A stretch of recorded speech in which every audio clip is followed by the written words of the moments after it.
Di awal film kita diperlihatkan beberapa biarawati yang sedang mengikuti doa bersama di sebuah gereja. Mereka di sini berdoa dan dipimpin oleh pendeta yang bernama Thomas. Keseharian yang terjadi di gereja ini sama dengan apa yang terjadi di kehidupan sehari-hari dan tidak ada sesuatu hal yang ganjil. Namun, suatu hari datanglah seorang tukang kebun ke area gereja itu. Di sini terlihat bahwa ada sesuatu yang aneh dengan perilaku para biarawati yang ada di sini. Mereka terlihat sangat tidak bisa mengontrol emosi dan marah-marah ketika melihat tukang kebun itu. Kata-kata kotor dan cacian juga keluar dari mulut mereka, sampai-sampai mereka juga memukuli tukang kebun yang tidak bersalah ini. Di dalam gereja terlihat pendeta Thomas bersiap-siap untuk pergi keluar kota. Dia berencana untuk menjual kain-kain yang dibuat oleh para biarawati yang tinggal di gereja ini. Namun sebelum berangkat terlihat pendeta Thomas dihadang oleh tukang kebun yang bekerja di gerejanya. Dia mengadu bahwa dia sudah tidak kerasan bekerja di gereja itu karena sering dipukuli oleh biarawati-biarawati yang berada di sana. Pendeta Thomas kemudian mencoba membujuk tukang kebun itu untuk bertahan selama 2 hari lagi, mengingat dia akan pergi keluar kota dan dia takut kalau ada sesuatu yang terjadi kepada biarawati-biarawatinya. Tukang kebun itu tetap tidak mau dengan permintaan pendeta Thomas. Dia kemudian pergi dan meninggalkan gereja tempat dirinya bekerja. Di sebuah kerajaan terlihat ada pelayan yang bernama Maseto sedang melayani raja yang bernama Bruno dan ratu di kerajaan ini yang sedang makan. Tak hanya menjadi pelayan dapur, ternyata Maseto juga menjadi selingkuhan dari raja kerajaan tempatnya bekerja. Malam hari itu ketika Maseto dan ratu baru mau enak-enak, tiba-tiba mereka dikagetkan dengan kedatangan Raja Bruno ke kamar ratunya. Maseto kemudian kabur lewat jendela dan berlari ke kamar pelayan di kerajaan ini. Raja Bruno yang tahu bahwa selingkuhan istrinya adalah seorang pelayan kemudian mengecek pelayan-pelayan yang sedang tertidur di kamar pelayan. Dia yang tidak mengetahui wajah selingkuhan istrinya kemudian memegangi setiap dada pelayan yang sedang tertidur di kamar itu. Kemudian sampailah giliran Maseto yang sedang berpura-pura tidur.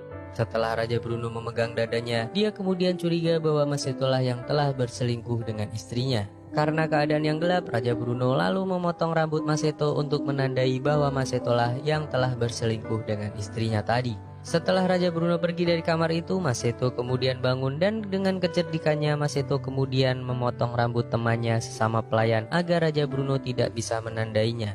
Keesokan paginya, pelayan-pelayan yang sudah terbangun itu kemudian merasa kebingungan dengan yang terjadi kepada dirinya. Mereka bingung karena rambut mereka yang terpotong dan itu terjadi kepada mereka semua. Mereka yang tidak mengetahui bahwa rambut mereka dipotong oleh Maseto kemudian berpikir bahwa rambut mereka dipotong oleh penyihir atau iblis yang datang ke kamar mereka saat mereka sedang terlelap.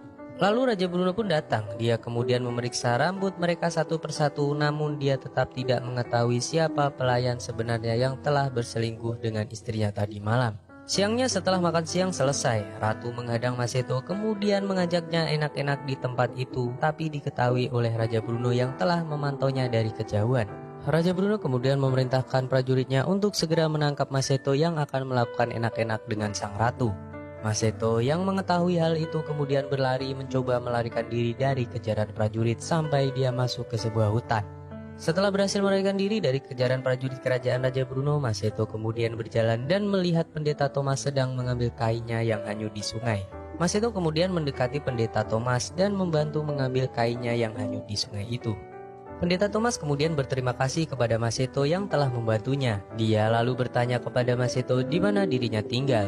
Maseto lalu menjawab bahwa dirinya tidak memiliki tempat tinggal. Karena kasihan, pendeta Thomas kemudian mengajak Maseto untuk ikut dengannya ke gereja di mana dirinya tinggal.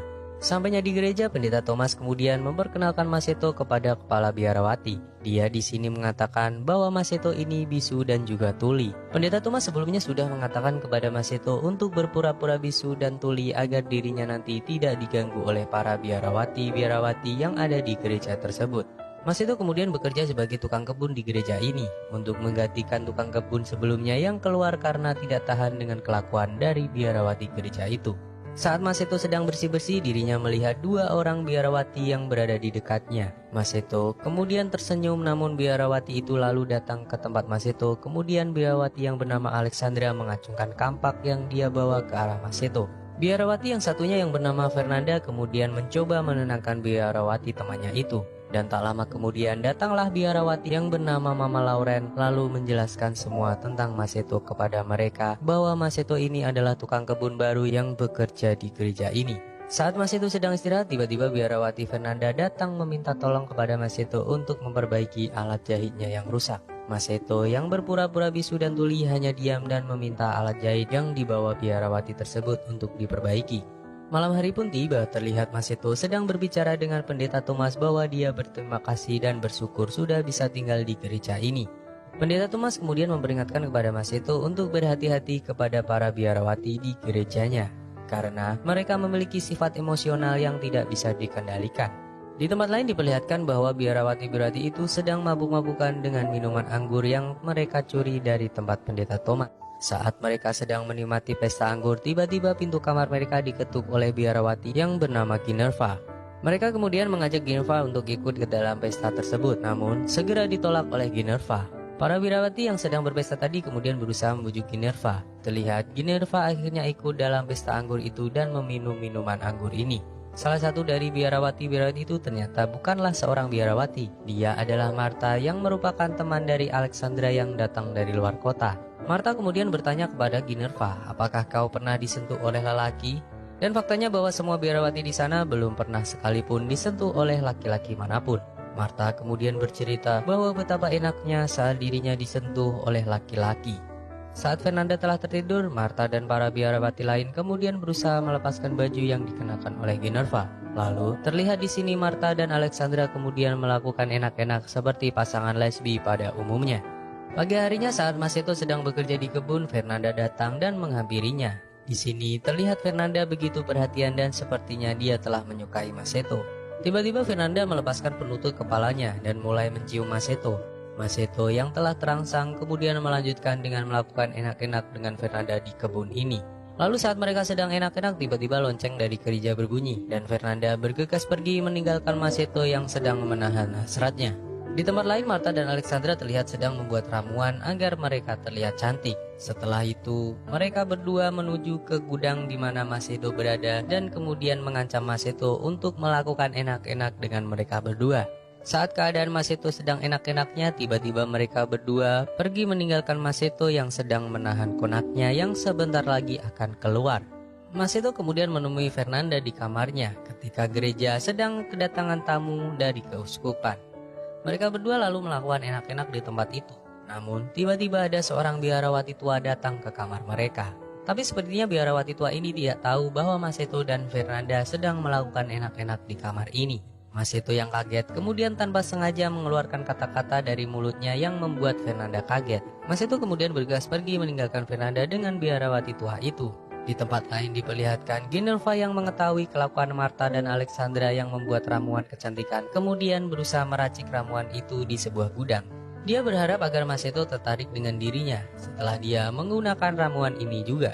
Fernanda yang tadi mengetahui Maseto bisa berbicara kemudian meminta penjelasan kepada Maseto apa sebenarnya yang telah terjadi. Maseto yang berusaha menjelaskan kepada Fernanda apa yang sebenarnya terjadi kemudian dikagetkan oleh suara orang yang datang ke tempat itu. Dia lalu meminta Fernanda untuk segera bersembunyi. Lalu Maseto segera berpura-pura tidur di dalam tempat ini. Tiba-tiba masuklah Ginerva yang terlihat sangat aneh ke tempat ini. Ginerva lalu menaiki tubuh Maseto dan kemudian meraba-raba dan mengelus dada Maseto. Namun di sini kemudian Ginerva menyadari bahwa dirinya lebih tertarik dengan wanita daripada dengan laki-laki. Di sini Ginerva juga mengatakan kepada Maseto bahwa dirinya adalah seorang Yahudi. Tiba-tiba terdengar suara langkah kaki seorang yang menuju ke tempat mereka berada. Ginerva lalu mencari tempat bersembunyi di gudang itu dan betapa kagetnya dia bahwa Fernanda juga sedang bersembunyi di tempat ini. Orang yang ke tempat Maseto ini ternyata adalah Alexandra. Dia lalu mengancam Maseto untuk ikut dengannya ke suatu tempat. Fernanda dan Ginerva kemudian mengikuti Alexandra yang membawa Maseto tadi ke sebuah hutan yang sangat menyeramkan. Mereka kemudian membawa Maseto yang menjadi tawanan Alexandra dan teman-temannya yang di sini Fernanda tidak mengenali mereka satupun. Terlihat di sini Alexandra dan teman-temannya seperti sedang melakukan ritual aneh di hutan tersebut. Dan faktanya ternyata Alexandra ini adalah seorang penyihir yang mencoba mengorbankan Maseto sebagai tumbal di ritual mereka. Namun tiba-tiba Ginerva mendatangi ritual tersebut dan kemudian mengacaukannya. Keesokan paginya, jati diri mereka semua akhirnya terungkap dan mereka harus mengakui kejahatan mereka satu persatu di hadapan Pastor Bishop. Mereka kemudian satu persatu mengakui kesalahan-kesalahan yang telah mereka perbuat. Setelah menghukum para biarawati tersebut, Pastor Bishop lalu mencabut kependetaan dari Pendeta Thomas. Setelah itu Pendeta Thomas pun berpamitan bahwa dirinya akan pergi ke San Diego untuk menjadi seorang biksu. Di sisi lain ternyata Masetto telah ditangkap oleh prajurit dari Raja Bruno yang telah mengetahui keberadaan dari Masetto. Masetto kemudian dimasukkan ke dalam sel penjara kerajaan Bruno dan dia terlihat sangat pasrah ketika Raja Bruno mengatakan akan menghukum mati dirinya.